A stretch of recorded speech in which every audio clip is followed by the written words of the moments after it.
Lot to get into today as we assess the Eagles after back-to-back losses. Howard later in the show, Ross Tucker later in the show.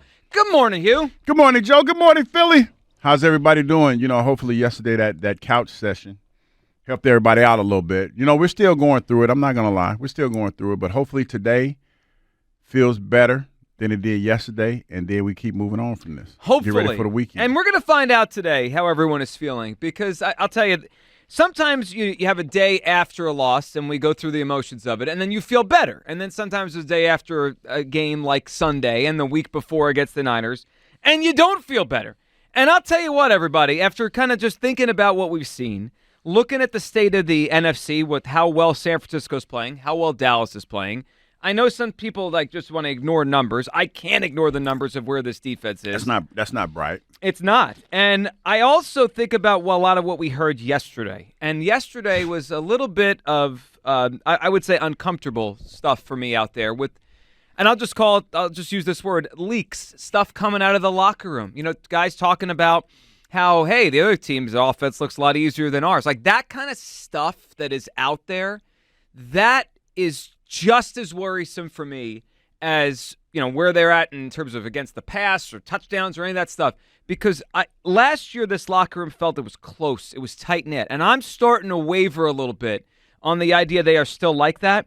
So, guys, I got to tell you, and listen, you probably are saying I've been doing this all season. I haven't, because you haven't heard this all season. I am officially, I'm hitting the panic button, Hugh. I am hitting the panic button. Sound like some Hunger Games type junk going on around here. Well, you know what? If this locker room starts eating each other alive, it could be Hunger Games. Yeah. I am hitting the panic button on the 2023 Eagles. I hope this thing gets righted and this goes in the right direction.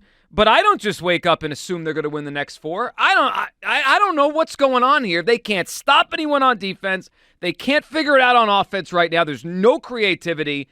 Hugh, are you hitting the panic button on this season? No, I'm not. I mean, there are some cause for concern. No question about that. I would be foolish to sit here and try to tell any Eagles fan that's looking at these games and say, hey, it's no big deal. There is cause for concern, but I think that offensively we have the tools to right this ship. I look at this defense and I compare them to the Kansas City Chiefs defense from last year. They had some holes in the defense, but offensively they were good enough that they could cover up a lot of the deficiencies. And I think what has happened is this Eagles offense has done a great job for the most part of this season covering up our team's deficiencies. They need to get back to that. The most money on this Eagles team that has been spent is on the offensive side of the ball.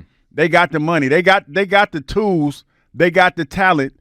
They just need to score the points. They do. I'm with you on that. Listen, they have the tools, the talent. Unfortunately, the creativity hasn't been there, and it just feels like everything's hard. And the defensive side of the football, I don't know what they have right now, except that every number points to them being one of the 5 worst defenses in the NFL. So there's that stuff.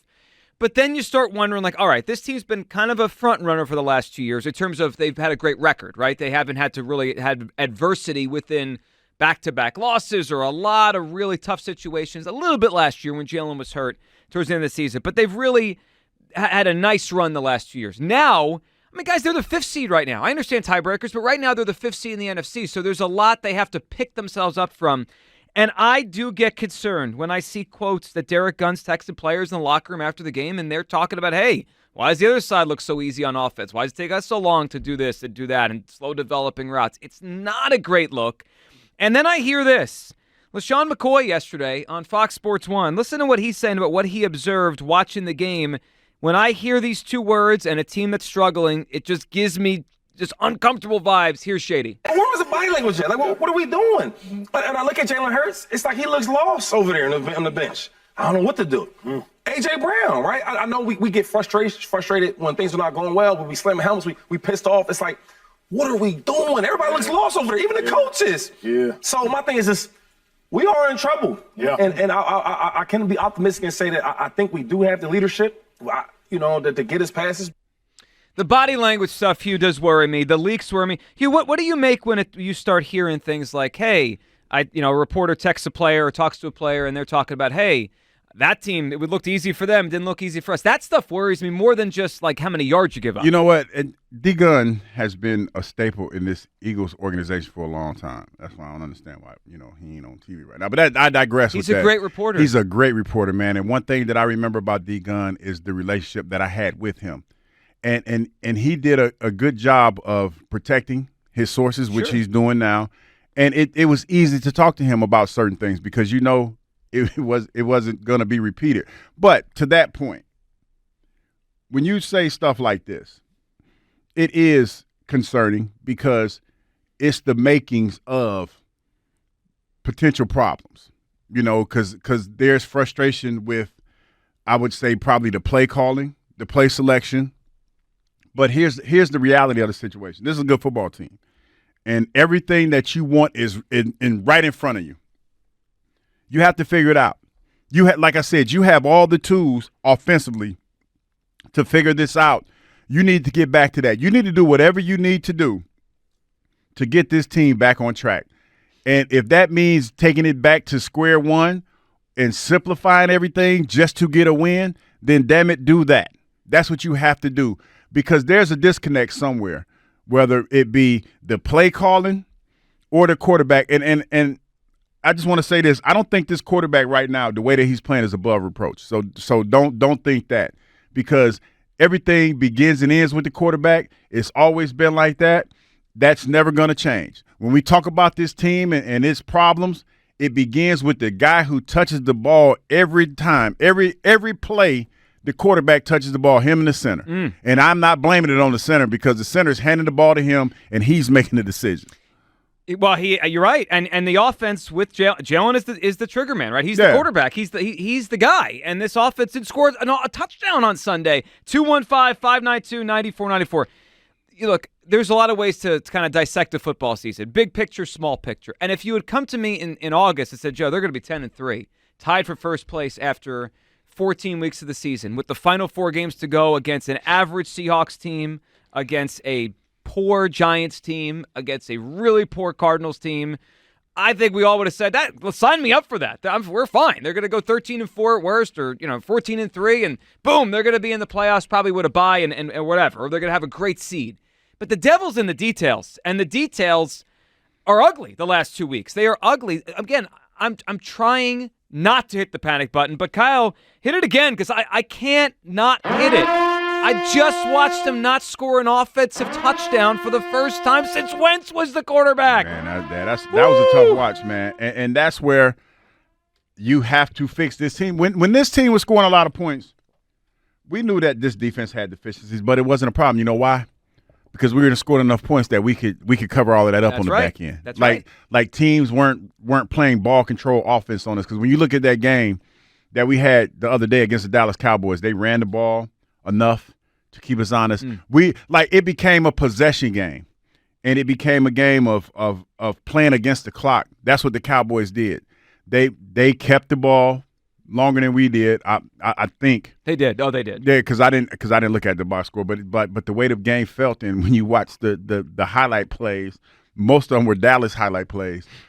You play a game of limiting the opportunities for this offense to get going. Yeah, it was 36 to 23 the time. Yeah. So Joe, this is what we have to do.